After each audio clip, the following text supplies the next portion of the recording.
13h, 14h. Europe 1, 13h. Avec Céline Géraud sur Europe 1, il est 13h20. Céline, l'heure d'accueillir vos deux chroniqueurs du jour, Gabriel Cluzel et Gilles-William Goldnadel. Un tandem de choc aujourd'hui pour décrypter l'actualité. Bienvenue les amis. Alors avant 14h, de quoi allons-nous parler ? Eh bien de la France insoumise par exemple, qui étrille Bruno Retailleau et l'accuse de sacrifier Boualem Sansal dans son bras de fer avec l'Algérie.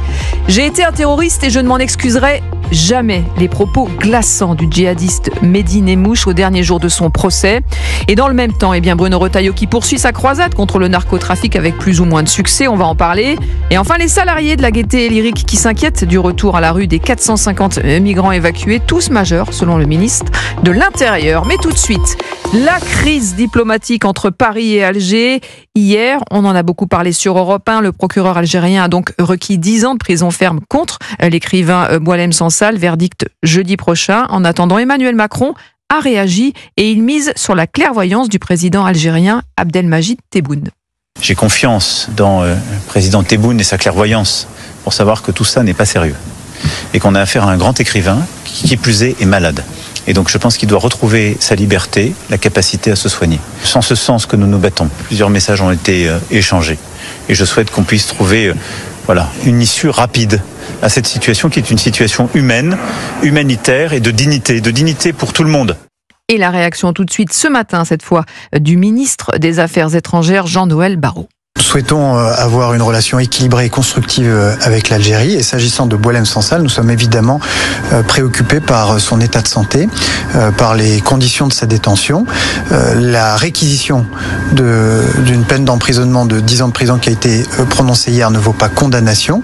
Je rappelle d'ailleurs que nous avons, avec beaucoup d'émotion et beaucoup de satisfaction, accueilli cette semaine le retour d'Olivier Grondeau, qui lui-même avait été condamné à une très lourde peine de prison en Iran, ce qui ne nous a pas empêché de nous mobiliser pour obtenir sa libération.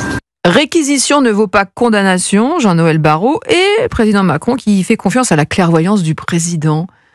Gabriel Cluzel. Écoutez, moi je suis effrayée par la cacophonie qui règne au plus haut sommet de l'État. Du reste, la presse algérienne s'en empare, elle s'en réjouit. Ça rend la position de la France inaudible. Bruno Retailleau essaie d'établir un bras de fer et puis les autres font monde d'un bras de compote, si j'ose dire. C'est assez terrifiant. Je fais confiance à la clairvoyance de Monsieur Tebboune, bien connu pour sa clairvoyance. Et puis, ce n'est pas sérieux. Pardon, je trouve que le mot sérieux n'a pas dire que ce n'est pas sérieux. Je sais pas, le contraire de pas sérieux, c'est drôle, c'est léger. Je trouve que ce mot-là n'a pas sa place ici. Il faut se rendre compte que Monsieur Boualem Sansal, c'est le Solzhenitsyn des temps modernes. D'ailleurs, c'est tout à fait le même scénario. Il est décrié par la gauche, l'extrême gauche. Je vous rappelle certains d'entre eux n'ont pas voulu, et nombre d'entre eux, notamment les les eurodéputés n'ont pas voulu signer une résolution demandant sa libération. À l'époque, déjà, la gauche conspuait Solzhenitsyn. On voit bien qu'il y a une grande pusillanimité de ceux qui nous gouvernent. 10 ans de prison pour un homme de cet âge-là, c'est une condamnation à mort. Si ce gouvernement ne réussit pas à le faire libérer, eh bien, il en gardera la responsabilité. Gilles-William Goldnadel, sur la réaction du président Emmanuel Macron qui était attendue, et celle de Jean-Noël Barrot, on va dire que c'est une ligne molle, compote. Vous êtes d'accord avec Gabriel Cluzel ? On continue à traiter ceux qui nous font du mal avec des pincettes. On s'est marché dessus, selon vous ? Mais c'est incitatif. J'en fais pas uniquement une question de principe. C'est incitatif. Barrot a fait un lien avec Monsieur Grondeau. Il était pris en otage par l'Iran pendant des mois pour rien. Et là, Boualem Sansal, c'est un otage. C'est un écrivain franco-algérien qui est otage parce que il aime la France et qu'il s'exprime en français. Et plutôt que de dire, il y a rien de mieux, vous savez, que la vérité pour être respecté. Les réquisitions du procureur d'Algérie, l'Algérie c'est pas une justice, c'est une dictature. Elles sont rien moins qu'iniques. Faut appeler les choses par leur nom. Et c'est donner encore une fois la main ou le dos pour être fouetté. Ça ne va pas, ça n'est ni digne ni intelligent. Il y a le Figaro qui émet une thèse, vous l'avez lu, qui évoque peut-être effectivement une relaxe sous forme de grâce qui pourrait intervenir assez rapidement, soit à la fin du Ramadan, soit le 5 juillet, dans le cadre des grâces de la fête de l'indépendance et de la jeunesse. Et elle pourrait s'accompagner d'une diplomatie un peu avec le président. Est-ce que vous croyez à cette thèse évoquée par le Figaro ? Écoutez, c'est une hypothèse, ils sont sans doute bien renseignés. Moi, je suis certaine d'une chose, c'est que je doute fort que l'Algérie permette à la France de s'en sortir la tête haute. Donc, ça sera sorti de je ne sais quelle déclaration, conditions. Mais pourquoi Emmanuel Macron dit qu'il faut aller vite alors ? Parce que là, effectivement, ça a été un procès expéditif. On sait que le verdict sera rendu jeudi prochain. Voilà, on a la sensation. Est-ce qu'il a des informations qu'il ne veut pas peut-être. Moi, écoutez, depuis le début, j'entends dire qu'il parle beaucoup, qu'il échange beaucoup avec le président. Il faut pas que les journalistes parlent trop parce que le bruit ne fait pas bien, le bien ne fait pas de bruit. Bon, en l'occurrence, on n'a pas beaucoup vu avancer les choses. Maintenant, on peut émettre l'idée qu'il y ait une diplomatie qui nous échappe. Mais encore une fois, déjà, c'est une diplomatie qui est un peu schizophrène parce que visiblement, le ministre de l'Intérieur et le ministre et au Quai d'Orsay, on n'a pas la même ligne. Il y en a un qui va à la rupture de l'IFATAR, l'autre qui n'y va pas. Donc, en réalité, il n'y a pas de ligne claire suivie par le gouvernement. Maintenant que Emmanuel Macron poursuive sa partition dans son coin, peut-être il y a des informations que je n'ai pas, mais encore une fois, je doute fort que l'Algérie permette qu'on se tire de cette situation sans une humiliation supplémentaire, vu l'état d'esprit général. Moi, j'en accepte l'augure. Je ne suis pas dans le secret des dieux, ni des demi-dieux, ni des petits dieux tout court.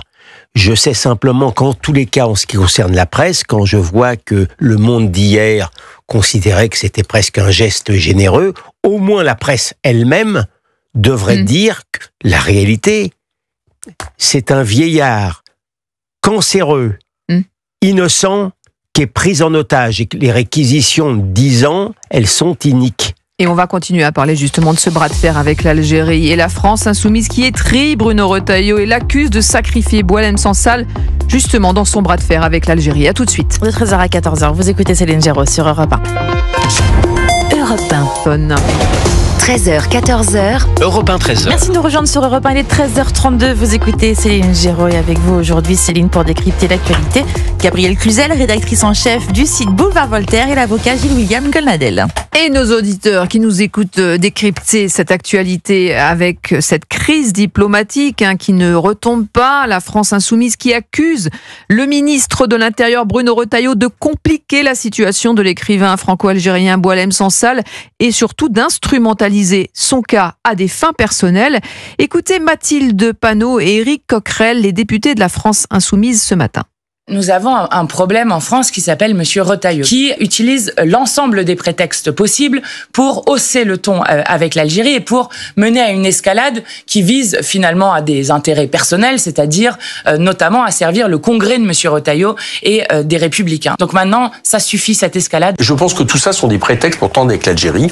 Tout ça s'inscrit dans une politique dont le fond est une question de racisme vis-à-vis du monde arabo-musulman. Il envoie des messages de ce point de vue-là à un électorat supposé qui lui permettrait d'être élu président de la République en 2027. Voilà ce que je crois qu'il est son objectif.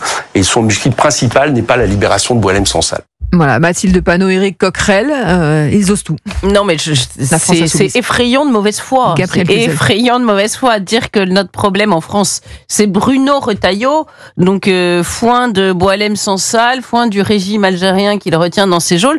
Moi, je ne comprends pas pourquoi ces gens, puisqu'ils sont au mieux avec l'Algérie, on rappelle que Rima Hassan avait appelé Algérie la Mecque de la liberté. Vu à l'aune d'aujourd'hui, la réclusion de Boualem Sansal, c'est quand même une ironie dramatique. Pourquoi, s'ils avaient vraiment envie de travailler pour la cause de Boualem Sansal, pourquoi ne disent-ils pas nous sommes au mieux avec le gouvernement algérien, nous allons négocier. Ils n'ont jamais proposé d'être l'intermédiaire. La vérité, c'est que Boualem Sansal, et on voit dans toutes les déclarations, ils le jugent coupable. Il le juge coupable. Et moi, je vais vous dire pourquoi Bruno Retailleau, sa politique n'est pas efficace à l'endroit de l'Algérie. C'est parce que quand vous dites vous allez voir ce que vous allez voir, il ne faut pas que les autres combattants à côté de vous tremblent et reculent. Or, c'est exactement ce qui se passe. Ça nous ramène au sujet précédent. C'est-à-dire que la France n'est pas en ordre de bataille psychologique pour faire face à l'Algérie. C'est évident. Alors que l'Algérie, pour le coup, elle a une seule ligne. En même temps, les opposants sont muselés. Donc, effectivement, oui, c'est plus facile. c'est plus simple. Gilles-William Gonadel, sur cette saillie de la France insoumise qui cible Bruno Retailleau. Mais je trouve ça beaucoup plus dans cohérent. ce bras de fer avec l'Algérie. De leur part, c'est autant je suis en colère contre un ministre des Affaires étrangères et contre des gens qui prétendent vouloir le bien de Boualem Sansal et de la France, autant je sais à qui j'ai affaire. C'est un parti de l'étranger qui déteste la France. C'est un parti antisémite qui déteste aussi Boualem Sansal. On rappelle que les eurodéputés, vous le disiez tout à l'heure, Gabriel Insoumis, s'étaient positionnés contre la libération de l'essayiste au niveau européen en janvier. Hassan. Donc, eux, ils sont dans la détestation de ce que nous sommes. Ils sont dans la soumission par rapport à l'islamisme. Ils sont dans la soumission par rapport aux banlieues. Pas seulement pour des raisons électoralistes, parce qu'ils sont dans la détestation des Français d'origine. Eux sont logiques. Mais je les considère comme une sorte de triste clown. Mais je n'en suis plus du tout à m'en étonner. Il faut dresser par rapport à eux un cordon politique étrangleur et si c'est possible aussi se moquer d'eux. Voilà. Et c'est le député insoumis, David Guiraud, qui avait donc interpellé hier vivement le ministre de l'Intérieur sur la dégradation de ses relations. Il l'avait accusé d'ailleurs de ne pas s'agiter pour le pays, mais c'est pour ses propres intérêts dans le dossier Boualem Sansal. Non, mais ce que je trouve quand même fou et très inquiétant dans notre société, c'est que nous ne soyons pas capables, et a priori que nos élus, censés être responsables, ne soient pas capables de se mettre d'accord sur l'idée qu'un vieil homme, un vieil écrivain, n'a pas sa place dans une geôle, tout simplement. Il est français. Enfin, toutes les déclarations sur Boualem Sansal devraient aller dans son stade. Qu'ils aient des amitiés en Algérie, je n'en sais rien, mais qu'ils disent, nous demandons solennellement au gouvernement algérien qu'il libère Boualem Sansal. Voilà, c'est la seule parole qui devrait être prononcée. Et nous voyons bien quelle partition il joue. Moi, ce qui m'inquiète, c'est que j'ai l'impression que c'est pas la première fois que la France insoumise tient des propos scandaleux. Le problème, c'est que leurs alliés d'opportunité, quand il s'agit de voter, ils ont une mémoire de poisson rouge. Donc la prochaine fois, là pour le moment, tout le monde pousse des cris d'orfraie, mais je vous fiche mon billet que la prochaine fois qu'il faudra s'allier avec eux, on aura oublié tout ça. Mais je vous signale, cher Gabriel, que ce samedi 22 mars, ça ne va pas déranger monsieur Olivier Faure de marcher à côté des gens du parti antisémite. Ouais, c'est tout. Sûr.